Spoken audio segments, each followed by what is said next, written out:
Hey guys, I'm Mark, I'm Alen. and welcome to another episode of The Next Man Up. Well, welcome listeners once again to another episode. We're so excited to have you with us, and I know you know that we say this all the time, but we do appreciate you listening in and being part of this journey, part of this conversation. And Alen, it's good to see you again and have you part of this as well. Yes, sir. Good to see you too, Mark. Good to hear your voice and see your face always. Yes. Well, unfortunately, the face hasn't changed and the voice hasn't changed. So I hope you weren't expecting for something better. But, no, it's all good. It is always good to lock eyes. Absolutely. And welcome, listeners. Thank you for listening. I always appreciate Mark, appreciate everyone who tunes in and pays attention and as well as joins the conversation that we've started. Yeah, absolutely. So before we get to today's episode, I wanted to just give a shout out to or for an upcoming parenting workshop that I'm doing with Amy Ambrosius. You remember Amy from Dare to Parent that joined us? Yeah. So we recorded that episode over the summer, and it just recently aired. And so she and I are going to be co-leading a workshop called Parenting Your Preteen. Sweet. How to build how to build boundaries, how to set boundaries without creating battles. That's awesome, man. And boy, she's got so many good resources. Yeah. I'm excited to share this opportunity to collaborate with her. The workshop is going to be in Worthington, Ohio. So those of you that are listening from the Central Ohio area, it's right in your backyard. It's going to be on Saturday, October 12th at 10 a.m. I'm really excited, like I said, to partner with Amy on this. If you are interested, you can find the details on our website, thenextmanup.com/events, or you can go right out to our Eventbrite page and search for that workshop called Parenting Your Preteen, and you'll find us there. We would love to have you be there and to learn some tips and tricks and realize that you're not alone and that there is hope. You know, there are some positive things that you can do to move from that sense of frustration to parenting out of confidence. And so anyway, you are invited. More information on the website, on the Facebook page, out on Eventbrite. However you want to find us, you can find us, and we'd love to have you there. It's awesome. Awesome, man. I've always thought about this. Well, not always, but I've been thinking about this. You know, we do a lot of stuff here in Central Ohio, and how could people connect with us if they wanted something like this to be out where they're at? And maybe Hawaii. I like Hawaii in January. But honestly, I was just thinking maybe it would probably be good to tell people what they could do if they wanted us to come out and do like an event or be a part of the parenting conversation, raising young boys conversation, passing on initiation. Like, what do they do, Mark? Yeah, no, that's a great question, and one that we would be happy to answer. If you want to find out more about what we might be able to help you with or to do in your community, you can email us at feedback@thenextmanup.com, connect with us that way, or message us on our social channels, Facebook or Twitter. Both handles are at The Next Man Up 1. We have some workshops that we do around helping fathers to build initiation plans for their sons. We've got other content that we can do, and we'd love to have a conversation with you if there is a way for us to help you get out this message of helping fathers to raise up men, and we'd love to support that. So connect with us, and let's start a conversation and see where it goes from there. Sweet. I'm going to Hawaii. That's awesome. Yeah. So what's on the deck for today, man? So, it's been a while since we've pulled some topics from the news, and recently I've read a couple of articles that I thought we could chew on here. Some of the content I agree with, some of them I'm not sure I agree with, but it should foster some good discussion. Because it's not just us that are talking about what does it mean to be a man? What about masculinity? What's wrong with our boys today? Are our boys in trouble? Should we be doing something different? Traditional versus contemporary. What is a traditional boy? Gender roles, on and on and on. There is a lot of conversation in the culture and society today.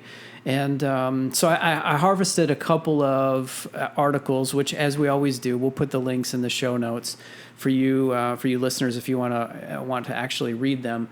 But I harvested a couple articles that I've read recently. I thought maybe we could just react. Yeah, man, absolutely.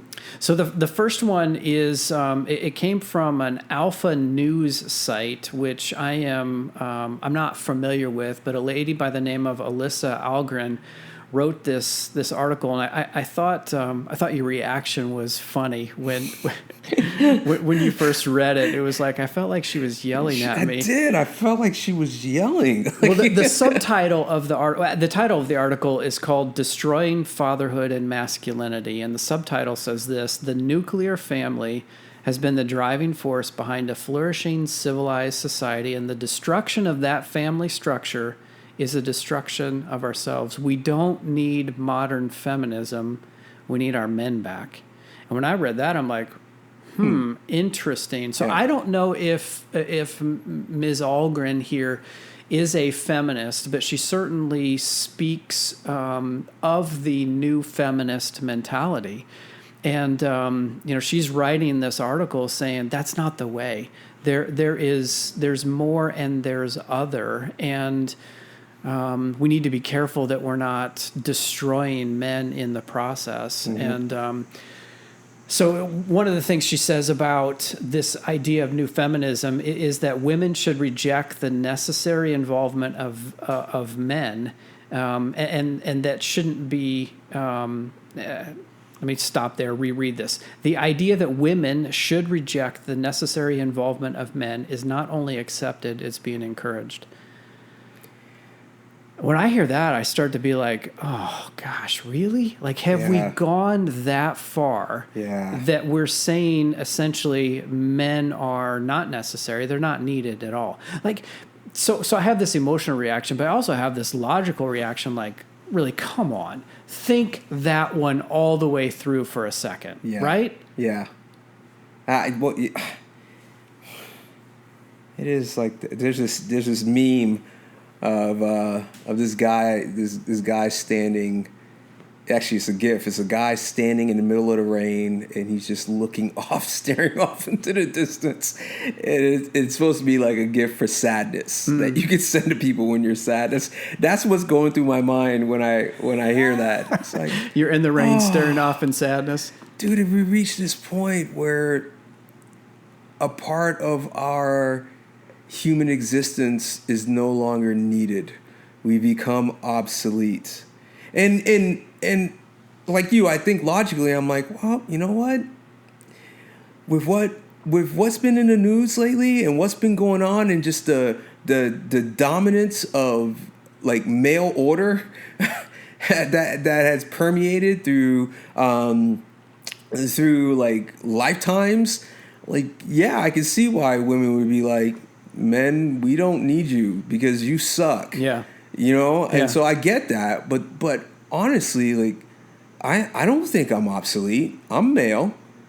My wife doesn't look at me and go, "You're obsolete now." My daughters, they don't look at me and say I'm obsolete. My sisters, they don't look at me and say I'm obsolete. My colleagues who are females don't look at me and say I'm obsolete. Matter of fact, they actually tell me differently. They say things like, "I wish there was more men like you." Yeah. So this idea that just to pack all males all in the same room and all like in the same category and go, "You are no longer needed." I'm with her. I'm like, dude, that's not healthy. It just maybe I'm missing something here, but it just doesn't even make sense. who's going to do all those dirty jobs that micro profiles? Okay. And who's going to do all of the junk work? And by the way, the last I checked, medicine science cannot recreate male sperm. So who's going to provide the means for procreation? Right? Like, just think this way. I know. My brain automatically went to, they could probably clone it. They could probably freeze it. So, but I see what you're getting at. It's not this ex nihilo creation, right? And vice versa. Right. You're like, well, who's going to create the eggs? Right. Like, yeah. So even at a science, even at the scientific level, or I'm not a scientist, so I don't know, right? But even at that level, it shows that we need each other. Like we can't. We're created to coexist with each other. Yep. I think the issue is not that one is more obsolete than the other. I think the thing is how do we start coexisting better together? Not that I don't need you or you don't need me, but we need each other. So let's figure this thing out because it's not working right now. Yeah. Yeah, I think so. If you read a little further into the article, she gives a little more perspective from the new feminism that she calls it. And she says, to alleviate society of these evils, being the imperialist oppression, violence, racism, all these things associated with masculinity, to alleviate these evils, masculinity must be eradicated. So I think part of this is what many men feel like is the feminization of males, of men. Like, that is not the author's answer, but the new feminism answer is that males shouldn't be masculine per se. They should be more feminine. Be like the women because the women have got it figured out. And all of this masculinity has led to all kinds of problems in the past. So it's a little bit of baby with the bathwater, right? Yeah, yeah. Instead of addressing this on a more narrower level, it's like all masculinity is poison and bad, and it needs to be eradicated. Oof. There's that picture again. Just crying in the rain. Now, I am not an expert on new feminism. I'm not either. Going based on what she is writing here, but what she's writing does not sound unfamiliar and inconsistent with other things that I've read or heard said. Sure. And it's not that she's advocating. Right. Because she goes on to say later, masculinity at its core is being falsely defined. Yeah. It's being falsely defined as all of these ills and troubles. I agree with that. And if we were to redefine it and recapture it, oh, by the way, things that we've been talking about in this space on a regular basis, then we might be able to have a more positive and a more redeeming perspective of masculinity, not just this all men are masculine, all masculine is toxic, and therefore it needs to be eliminated. Mm-hmm.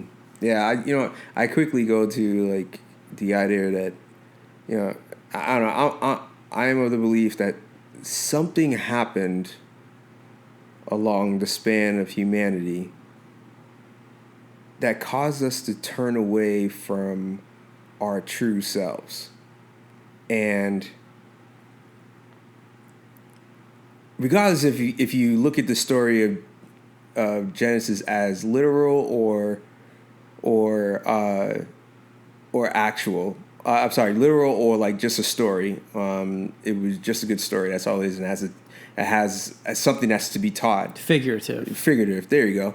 I couldn't find a word, but no matter which aspect you look at, I'm of the belief that something happened, and we lost ourselves. Mm-hmm. And could it be that male and female, like ourselves got twisted, mm-hmm.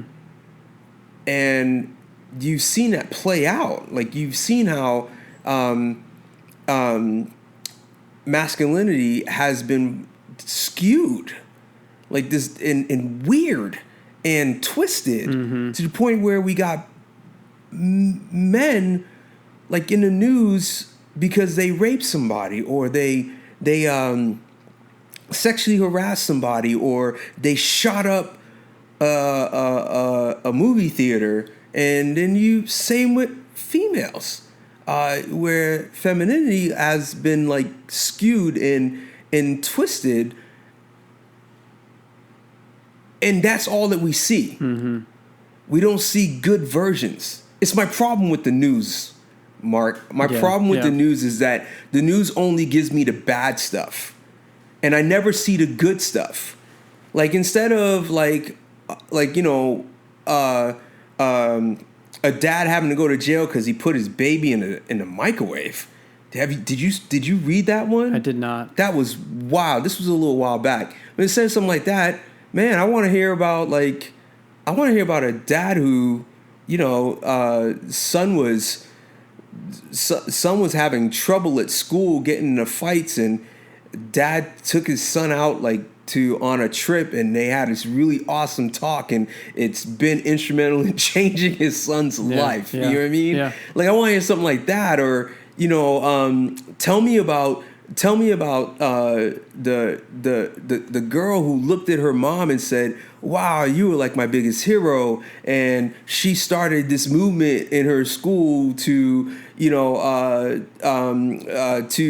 change the whole recycling system of the school to the point where it's like effective. You know what I mean? Like, and it's changing, and it got broadened out to the rest of her town, which just did happen. Broadened out to the rest of her town, and the town is using her idea for recycling now. Like, tell me about those things. Like, I think that whenever we focus on just the evil or the brokenness or the bad of things, like in this case, masculine wrongdoing, like when we look at just the evil, we take that, and that's where we say it's okay to throw the baby out with the bathwater. Mm-hmm. You know what I mean? Mm-hmm. Like it's like, oh well, screw all like men. It's the same way of an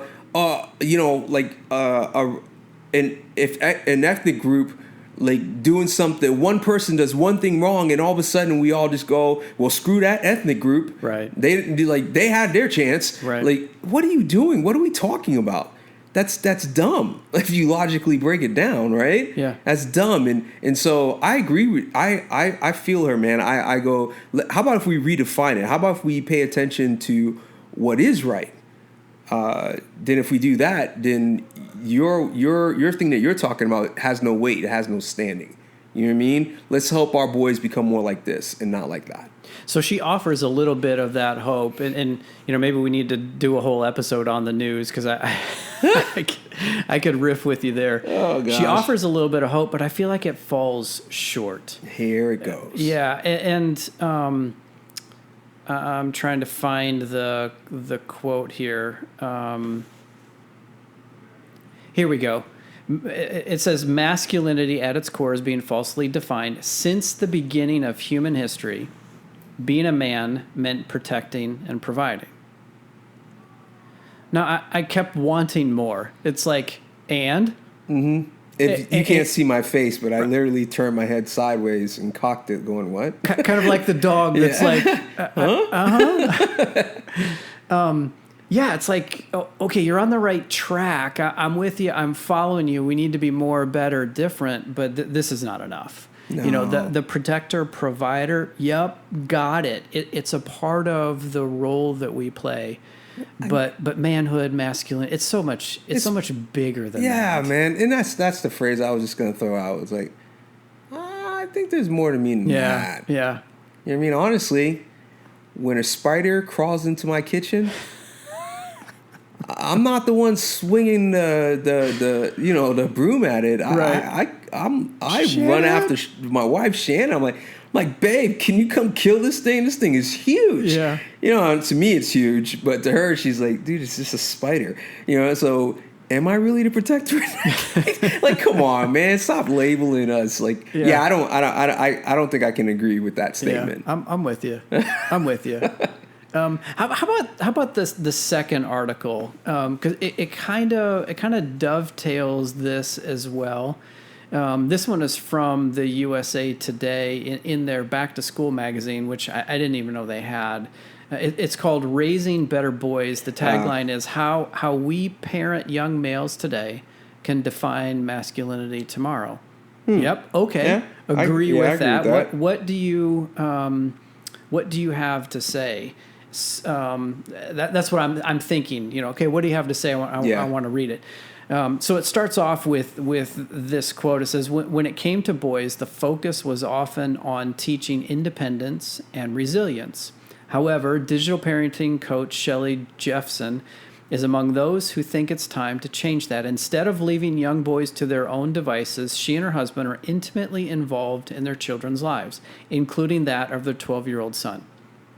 So immediately I'm asking, well, wait a minute, is that not what we've always done as dads and parents? Like in pockets, yes, and in pockets, no, but it's almost like there's this presupposition that dads were not intimately involved in the lives of their kids, and now it's this new idea. Now, we've shared our stories, right? And you know mine, I know yours. We both had someone that was intimately involved in us. Yeah. Mine biological, yours eventually an adoptive father. But we both had fathers 20, 30, 40, even still today that are active. So I kind of disagree with the presupposition here that men and fathers of the past were not intimately and actively involved. That's funny. I didn't catch that. Now that I'm thinking about it, I'm like, huh? Really? You're kind of right there, buddy. I don't know. I feel like this article was less yelling at me than the one before. I agree. But so maybe I read the first article first and then this one. So it was like, oh, someone's talking to me nicely.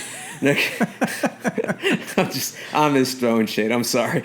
I'm just throwing shade. But like what?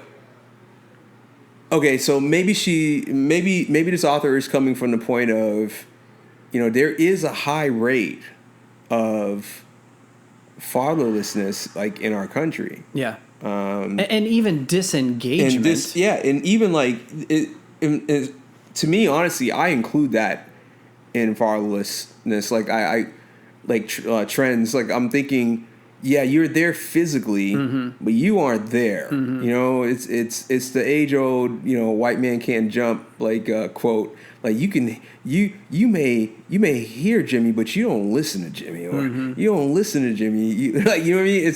I get that. So so maybe that's where the author is coming from. But even in that, it's like, wait a minute, like that's not the case for everybody.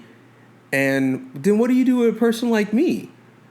Like, maybe that was a true statement for the first like 14 years of my life. But then after that, man, I got a dad. Yeah.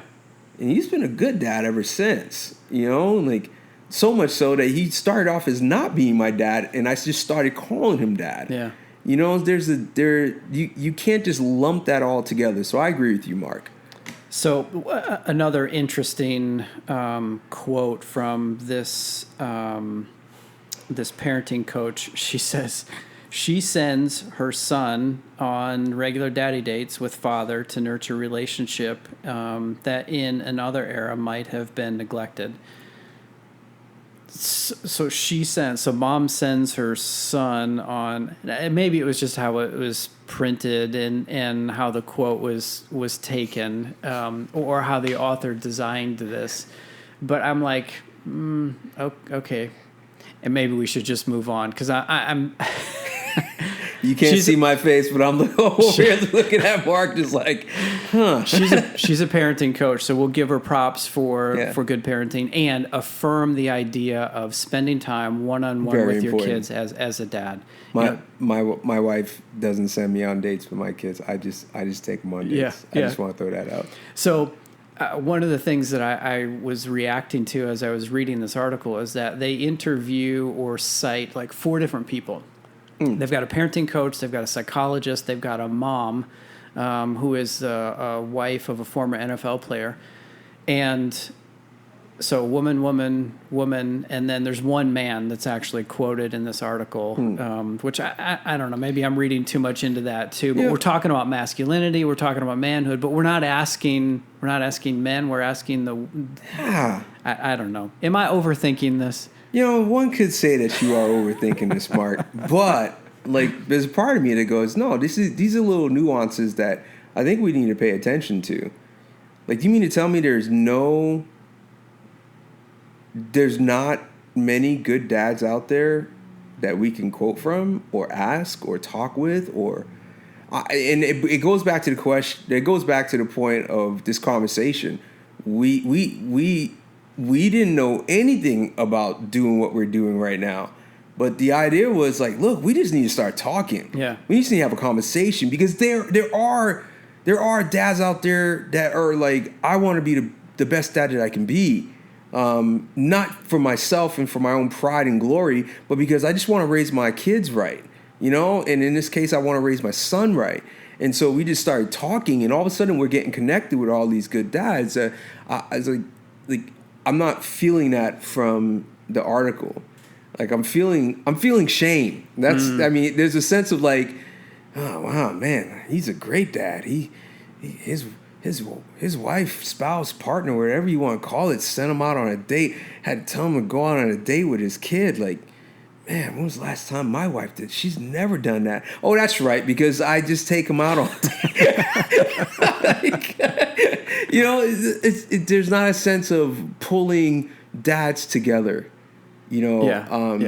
And I'm wondering if is that because like there's not really a lot of pools to pull from where dads are getting together and being visible and being out there and being open so that people see, wow, you're a good dad. Like, props to you for going against the grain of society. Like, you're doing it. You may not be doing it perfect, which no one is. Right. No one, listen, parents out there is no instruction manual. None. Ever given. Ever. Ever. So if at least you're trying, that's a good start, right? Right. And so like there's like you're going against the grain, you're doing it right. You may not be doing it like perfectly, but you're doing something. Like there's not a lot of out there, and so maybe that's where she's coming from as she writes this article. But I sure feel like, man, I bet you there was someone out there else that you could have hit up to as a dad or a male that is intricately like a part of this community of dads that you could have talked with. Yeah, I think you're probably right, and we're having a little bit of fun picking on the author and maybe overthinking this, which I am known to do on occasion, but it is worth affirming the direction that this is going. It's recognizing that our boys are struggling, that there are some things that we can do as adults, as men, even as moms. Yeah. Affirming the role of a father in a boy's life is huge. Finding a father figure, if you are single parenting, finding a father figure for your boy is huge. Like there are things that we can do. There's a difference that we can make. And part of it is creating this awareness, creating this conversation about acknowledging that our boys are struggling. And maybe they're struggling in a different way than psychologists or politically correct advocates want to describe them. Yeah. And I think maybe part of why it's hard to find the male voice is because so many times male voices are told that you don't have credibility here. You're not relevant here. We've got it. Back to the first article, right? We don't need other males like you. We just need our boys to be more feminine and to be more like girls. Yeah. And that completely ignores just the natural biological differences that exists in the beginning. God created, right? Male and female, he created them. And we've distorted that for sure, but there still are biological underpinnings that they're different. And if we could just affirm those differences and celebrate and help to channel the male differences in a way that's productive and positive and honoring rather than just the default of destructive of self and others, like we'll just find ourselves in a much better place. Agreed, man. Well, it doesn't take much fodder to get us going, does it? No. I want to get that picture of the guy in the rain out of my head. There are good guys out there, people. There are good guys out there. There are, absolutely. And probably in many cases, they're just on the ground, with their sleeves rolled up. They're in the mix. They're getting it done and not looking for recognition, not trying to be the activist, but just trying to make a difference in their family and in their community and the people in their sphere of influence. And that's who we want to celebrate. That's who we want to encourage and to affirm and to be like, just keep going, keep going. And if there's a way that we can help you, then that's what we're going to be about. Call us. That's right. Well, thanks, dude. Oh, no, thank you. Let's wrap it here before we go on another riff and up in another direction. I apologize if I sounded like I was yelling. I get passionate when I get excited, so I'm sorry. Your passion is what keeps people coming back. So you say. Yes. All right, listeners, thanks for hanging with us. We'll call it here, and we'll sign off as always. Adios. Adios.